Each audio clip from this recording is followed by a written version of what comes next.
Please like, subscribe, and be sure to click that bell button for regular and exciting indie film content and your chance to be the first to engage with the Liftoff Global Network of Film Festivals as we embark on launching the careers of the filmmakers of tomorrow.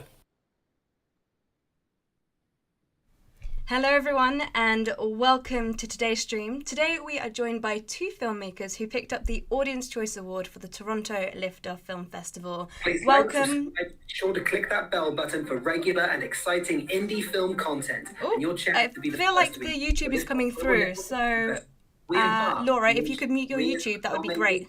Tomorrow. There we go. It's live, so stuff like that happens. Okay, cool. So Victor, you are here with us, and so are you, Laura. Amazing. Thank you so much for joining. As mentioned there, these were our two Audience Choice winners from the Toronto Liftoff Film Festival. So Victor, why don't you tell us a little bit more about yourself, what your project was, and your role on the project as well? Yeah, so thank you for having us. I'm the director of the movie Chatairene. And I also did the editing, the writing, and the cinematography. And it was also shot in my apartment, actually. So that was interesting too. And so I'm pursuing a master's degree in visual anthropology at the University of Ottawa.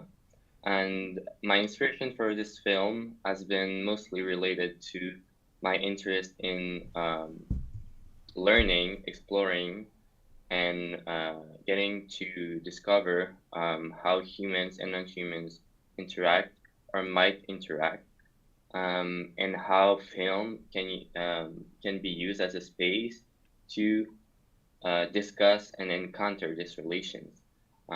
So either through fiction, experimental film, or documentary. In that case, it was fiction. Yeah, this has been my inspiration on a more general level. Amazing. I cannot wait to find out a little bit more about your project when we screen it in the background. But we are going to start with Laura's project of this time around. So Laura, why don't you introduce yourself and tell us a little bit more about what your roles were on this project and what your project was? Sure. Hi, my name is Laura. I'm from the UK originally, and I live in Toronto, Canada now. I arrived during COVID, and my film Echo was inspired by a colleague, a photographer whom I met in 2020, shortly after arriving in Canada. It's inspired by his marriage, actually. I've always written with a very feminist lens and a feminist voice. I come from a background of theatre as an actor and a writer, and I've recently moved over to producing film. I think that film can be a very powerful tool in instructing the ways in which we perceive things.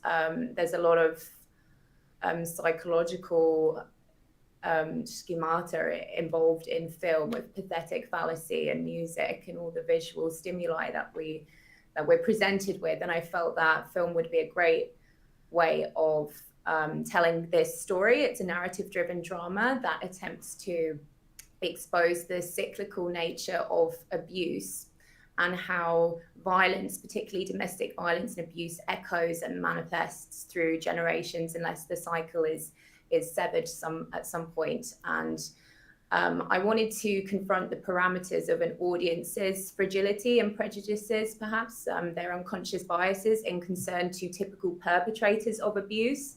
As someone who is a survivor of domestic violence myself, and I write with a very feminist lens, I was not, I have my own prejudices in concerns to domestic abuse and typical perpetrators. So when I met this photographer colleague, I was skeptical. I didn't understand how a man could constitute a victim in perhaps the same capacity as a woman.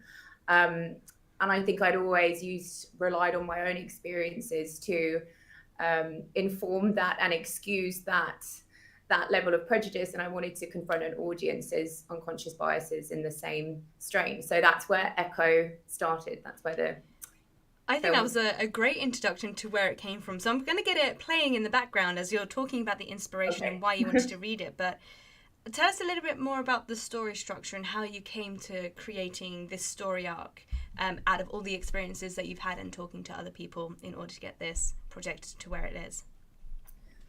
Initially, I was concerned about producing a film of this nature. It's pretty controversial, it's a contentious issue. There's been a lot of films produced surrounding domestic violence in general, and those are very needed. And there's beautiful films on this subject matter. So I was entering an already kind of very saturated area going into it.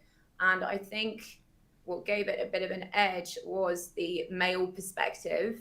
But I didn't want to just have that overtly broadcasted. I wanted to try and be a bit more nuanced with it. And the film the exposition starts with a child, which we can see right now. Okay, good. Yeah. I'm not sure if it's playing, but there's a child who's witnessing this incident of abuse against her mother by what we presume is her father.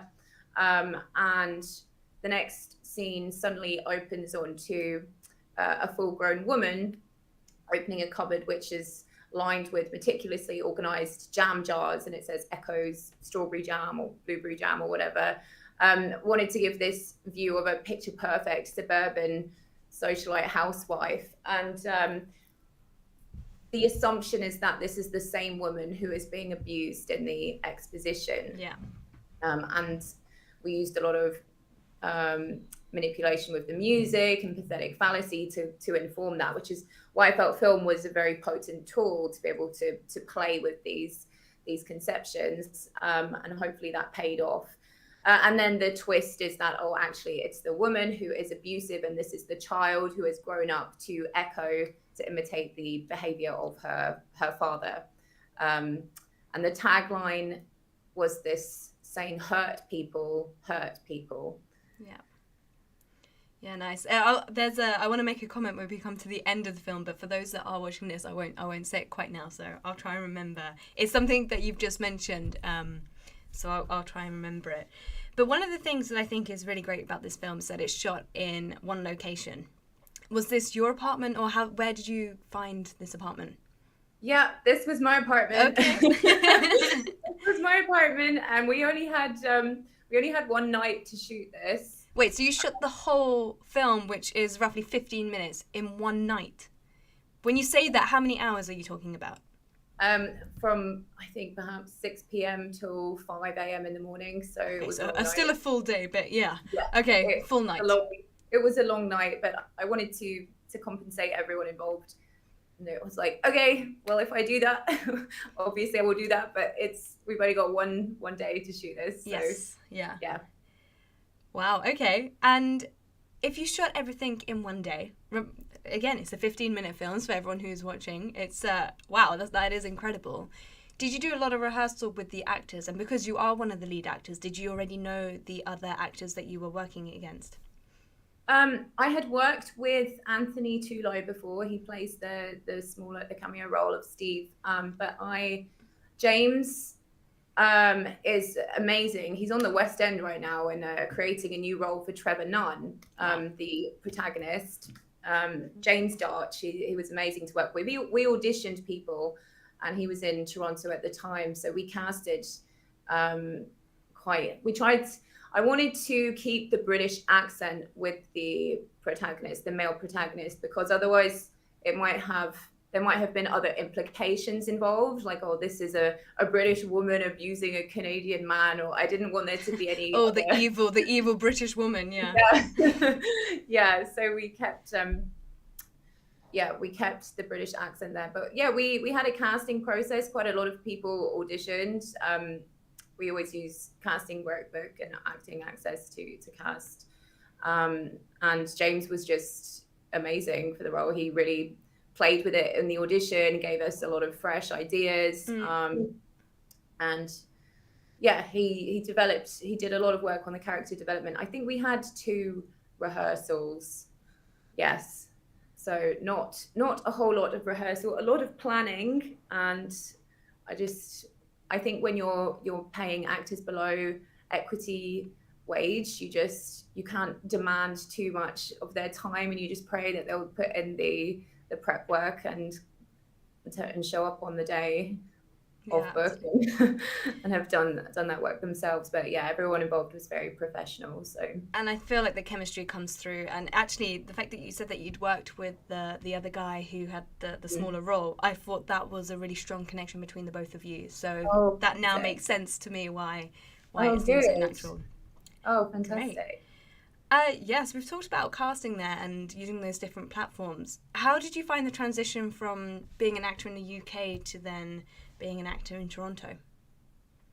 It's been interesting. I mean, they love a good British accent in North America. Yeah, that is true. I think that's the kind of edge that I might have being in Canada. I'm a niche category now, so I'm not competing against huge or other British people. It's been an interesting transition because I arrived at the first day of lockdown. I arrived in 2020. So I got quite lucky with a web series when I first arrived, and then I worked predominantly in theatre, and there really hasn't been much theatre for the last 2 years, but I'm back on stage now. But interesting, because I focused so much on film during COVID and worked in quite a bit of film since arriving, it's now, I think film is at the forefront of my mind now. I really enjoy producing film. I really enjoy acting in film. And theatre is very rewarding, but in a totally different sense. So I just finished a show of Peter Pan, which was a lot of fun. But I like working with the medium of film. It's aligns well with what I'm trying to do with my PhD. I'm working with Indigenous communities here, and I'm trying to amplify voices by providing platforms that enable marginalized communities to speak about what matters and express themselves. Especially in this context, I'm looking at working with settlers and Indigenous communities on fostering healthier relationships towards the instigation of reconciliation in Canada, which is, the scope for this is really big, but it's not so easy to achieve. And I think that film is a much more adaptable and powerful and accessible platform than theatre, because with theatre it's great, but it's not as accessible, it's not as easy to attend.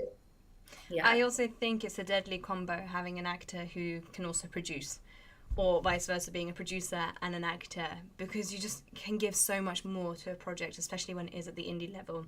And when you go into audition rooms and you start talking about past experience producing, that's gonna set you apart from other actors, especially if you're on par. So I think it's great what you're doing. My background also is in acting. I went to drama school here in London prior to settling in the festival world and other areas. And if I was at school again, I would definitely continue doing the acting, but be a little bit more mindful of everything else that happens and how else can I help. So I think you're in a fantastic position to keep pushing through in this kind of new environment that you're in, and just keep bringing all your cards to the table. That's great. Thank you. What drama school did you go to, Natalie? I went to East 15.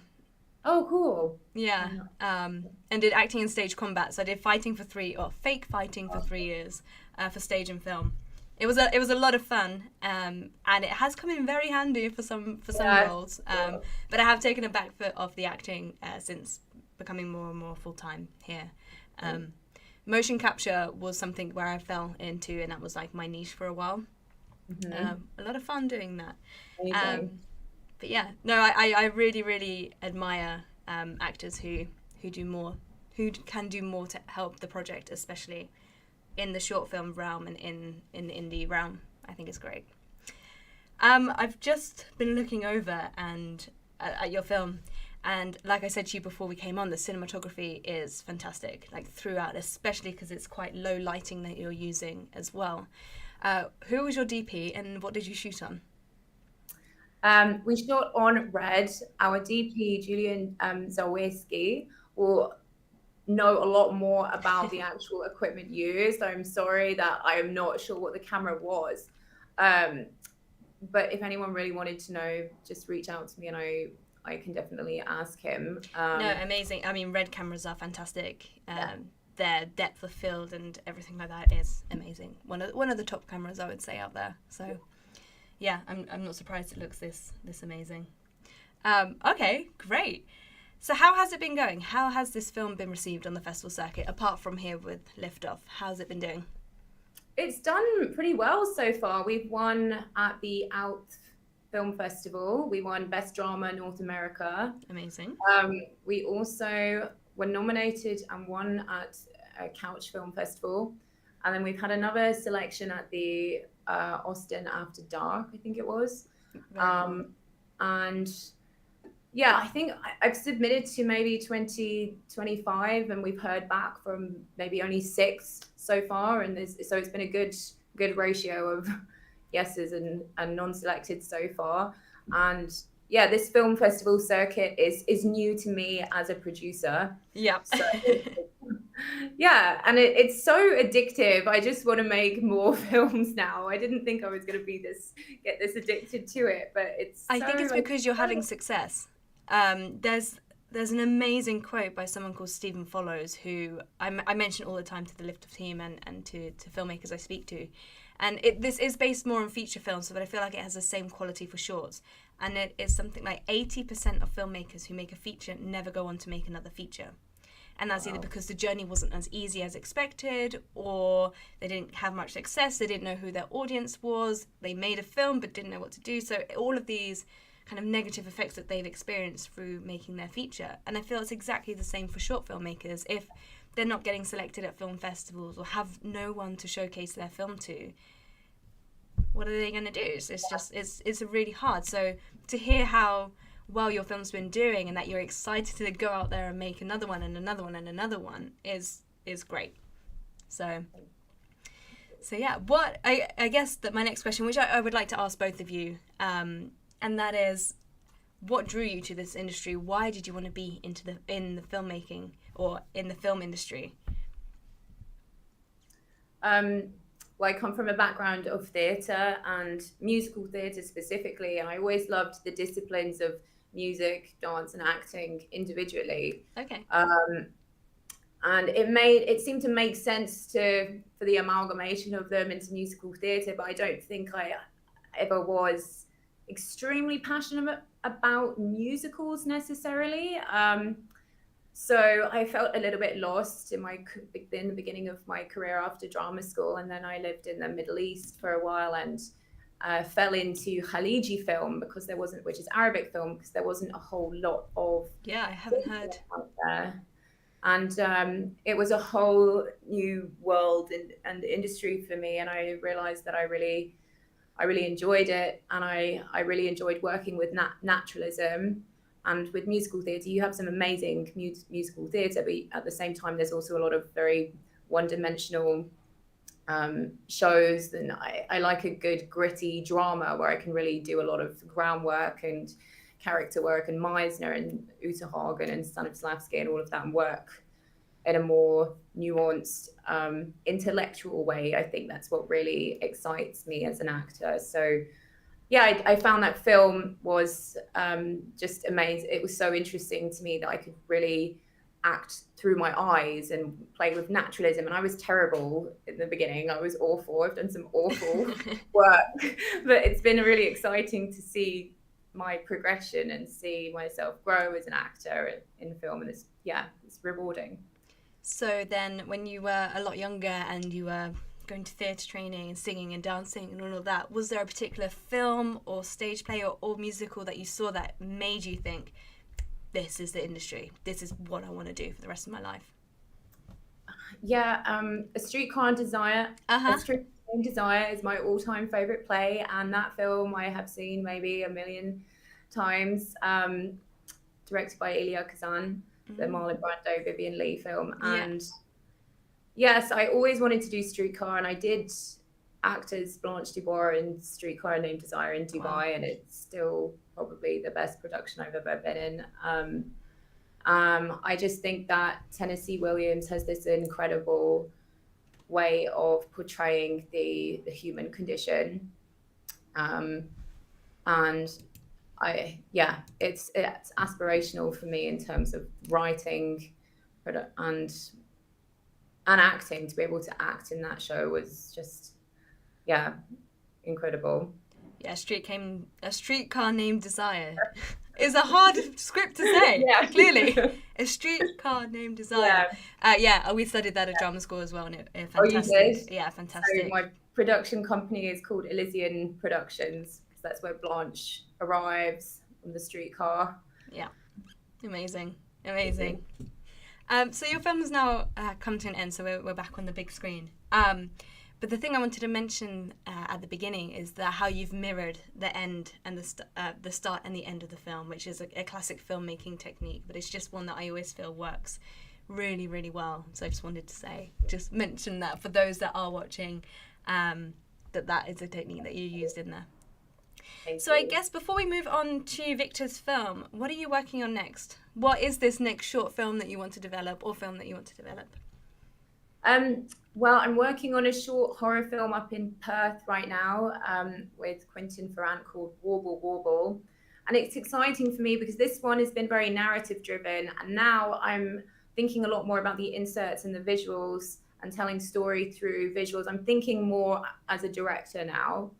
Whereas I think with Echo, it's quite clear it's a writer trying to tell the story through narrative rather than necessarily thinking in terms of film. So I'm not directing this Warble Warble one, but I'm co-producing it.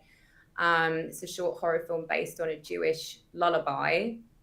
And that will be a lot of fun because we have some special effects and stuff. And then I'm working on a docu-series with Indigenous communities in Ontario on looking at ways settlers and Indigenous peoples can work together to foster healthier relationships within Canada. And that's called Roots. So I'm looking at the dichotomy of notions of home and what it means to call somewhere home and what the implications of that are for a lot of Indigenous peoples in Canada now. It's and so that's what's in the pipeline. Busy. Sounds very busy, and please stay in touch with all the projects that you're when they're complete, or if you want us to look over anything, just reach out. Thank you so Amazing. much. Well, thank you. We're going to move over to Victor's film. So I'm just going to load it up this side. But as I do get it loaded, Victor, why don't you tell us, one, remind us of your project, and secondly, what the inspiration was behind this short film. Yeah, so this film portrays a relation between Irene, the main character, and her cat, but we never see the cat in the film. And her relation to the cat develops through styrofoam. So I was really interested in exploring styrofoam as a material in film because prior to that, I did an experimental film in my studies called Us Reborn, and I was interested in exploring dance and compose together. And then styrofoam came to me because I was intrigued by how light and crumbly it could be, but then how long it could stay in the environment for hundreds and thousands of years probably. So it was a really unstable but then stable material. So I was interested in exploring that as a way to talk about grief and loss. So I would say that the inspiration came from the interest of exploring human and trash relations. But then the first scene that came up to me in my head was the last scene, which we'll see in 10 minutes. But then, and then I started backwards. So with the last scene, I started to ask myself how this relation could develop so it could become the last scene. So then, I was planning to shoot this film 2 years ago, actually in 2020, but with the pandemic, it got postponed twice. So that was maybe one of the difficulties that I faced, was to postpone the shooting twice. But then I feel it was the right time to shoot it, which was last year, because I got the time to really think about it and grow it. And since it's not really there's not really a lot of dialogue in the film. There's like one scene that is a monologue, but then the rest of the film is almost like without dialogues. I really wanted to think about the environment, the relationships, how the character will interact with what's around her, and the meaning behind that was also really important. So I think that time that I got to really think about it more was really helpful for me. Yeah, when you're so involved in a project, it's really hard to see or take on notes from what other people are saying. When you can take a step back and come back to it, it often does either completely change or you add value in some sort of way. So I'm glad that you definitely experienced that. Obviously, COVID is a massive hurdle that you had to overcome, and rescheduling twice is a nightmare. I've heard endless stories of this happening over the last 2 years. But apart from that, were there any other hurdles that you had to overcome in order to get this project to where it is today? Yeah, I would say that finding the amount of styrofoam that you can get at the last scene was a hurdle. Because as you might understand, I didn't want to buy any, so I had to find already used styrofoam, but I needed more than like 20 or 30 cups or containers. I needed like I don't know, hundreds of them. Yeah. So I started collecting some takeout containers, but then after a year and a half, only had 10, 15 of them. So it's like, that's not enough at all. So I started asking family, friends to keep their styrofoam containers. But then I had maybe 30, 40, and it was like, I need like 500. Wow. And so did you end up going to a restaurant or a cafe and asking to... No. In Montreal, I joined online groups like Zero Waste and community groups. And there was a recycling center like once every month. And people could bring their styrofoam there before they bring it to the recycling center. So I just got there with trash bags and collected like, I don't know, like 40 liters bags, maybe 3 or 4 of them. Yeah. And bring that back home and washed all of it, because some of them were dirty. So because I needed it for the film, I needed to wash them. So the idea of the film is also the process behind that. So in constructing the film, building, writing it, and also organizing the project, the shooting, I had to experience a little bit of what the character had to experience in the film itself. So keeping the styrofoam in my home, and the film was shot in my apartment. So I needed to keep the styrofoam for a few days and weeks in my apartment. And so I had to experience a little bit of what the character experiences in the film. And that was part of me trying to study how spaces, how we could reshape spaces through cinema, and how the places where we live can become other places when we start to incorporate film and a camera in it. So that was really interesting. And I guess what you were saying. Go on. No, continue. It's fine. So I was done. You were saying that you had to go through a little bit of what the character was going through by having all of this polystyrene with you. When it came to the rehearsal period with the actress, I guess you could give all of that experience onto her. So what was your rehearsal period like? Yeah, we had like a 2 day. We met twice before the shooting. So once was more to go through the scenario, and then rehearse a little bit the monologue and talk about intentions.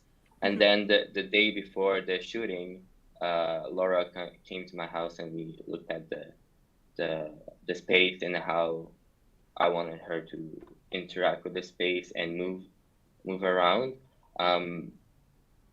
So yeah, 2 days. But then I really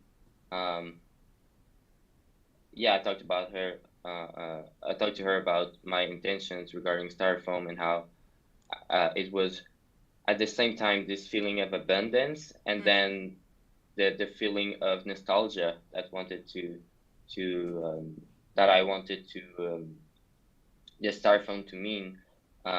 Since in the film, now you can see, I think she's drawing a cat, and then so her cat died or got lost. We don't really know, and that's really important because we don't really see the cat. We don't see the cat in the film, but then at the beginning of the film, we see the funerals of the cat, which is the scene where there's a monologue, and it's a really weird and moment because what she's saying, it doesn't really make sense, or it makes sense when we look at the film in general, because in a whole, since the film plays on what makes sense in our relations and the borders of categories, animal, what is an animal, what is trash, then how we use styrofoam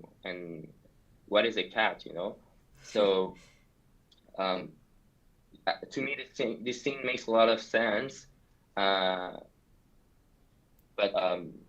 it can be quite weird. Well, the audience now can see all the foam that you were talking about in the video. So that's a lot that you had to go through to get all of those shots.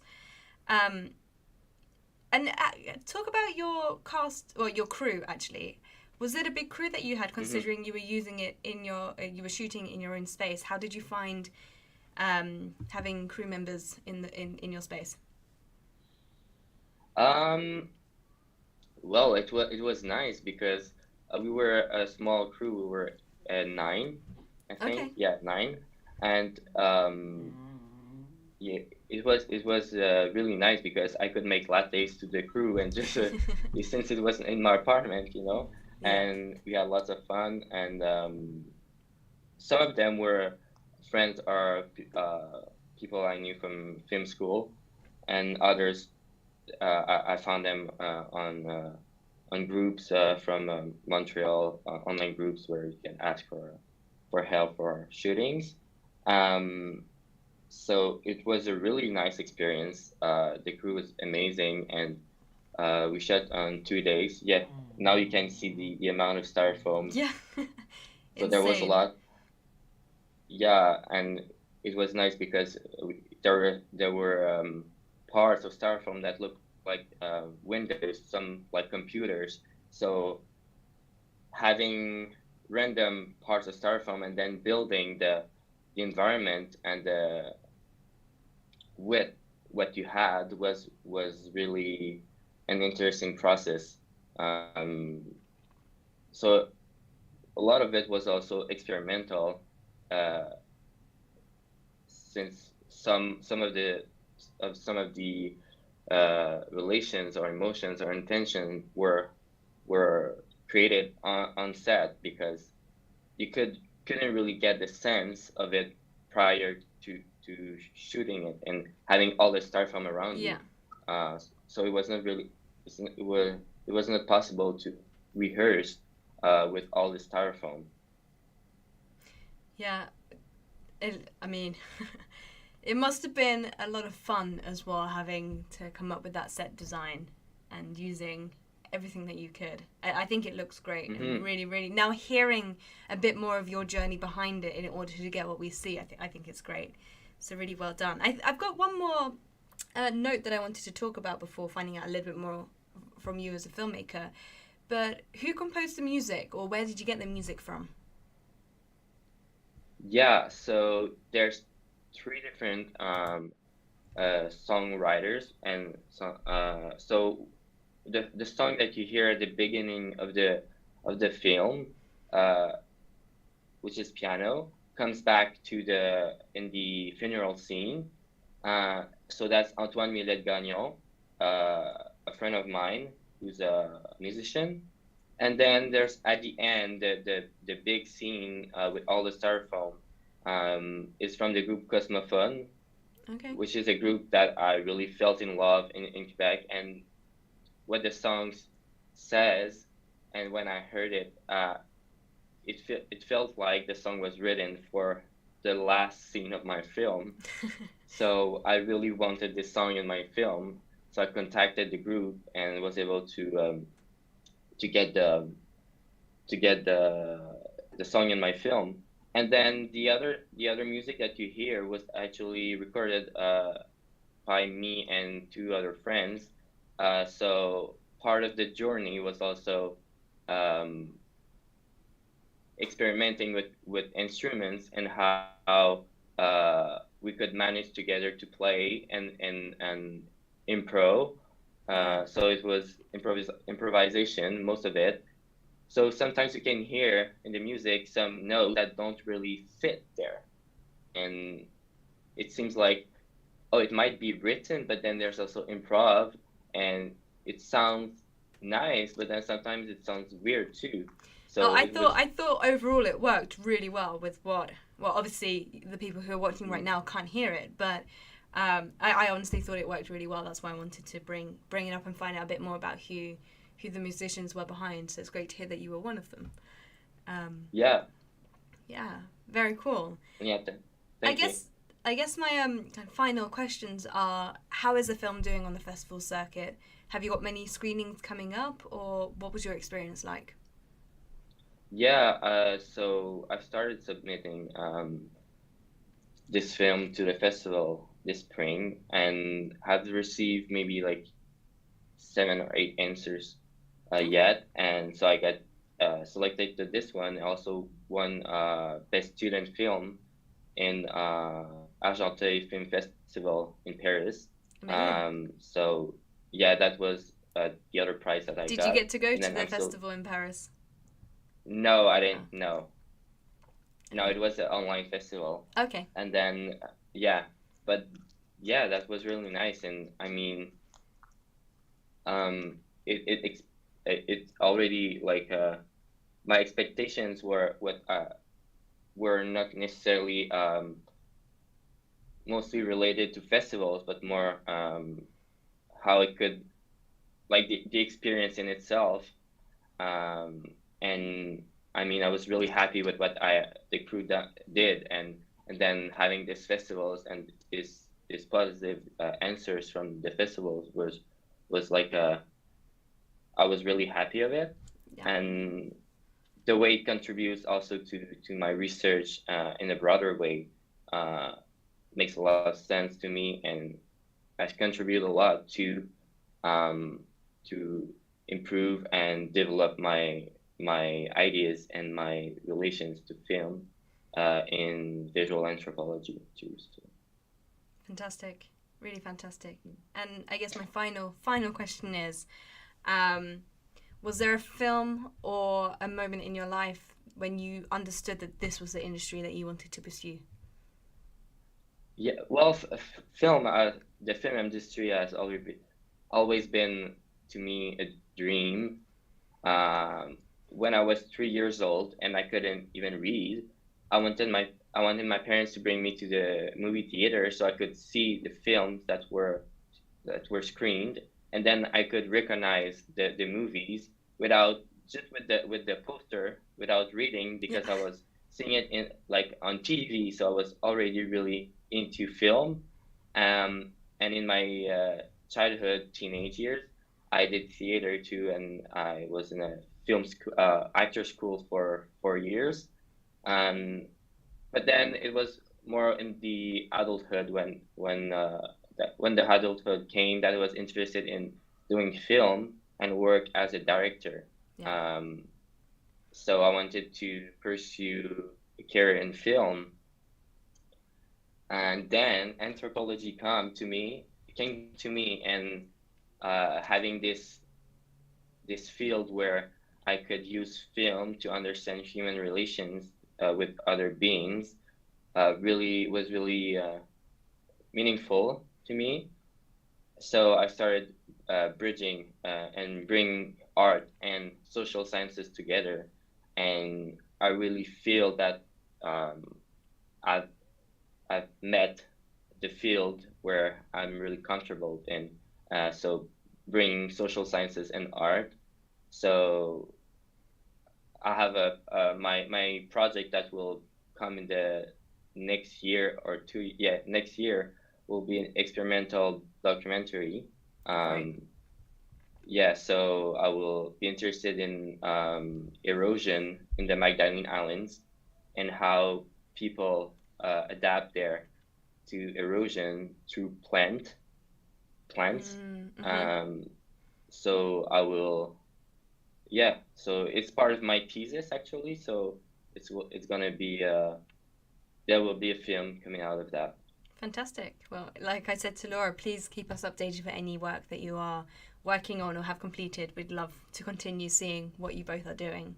I guess for Great. both of you then, just to round up today's call, what are your favourite films? Victor, putting you under the firing line first. What's your favourite film?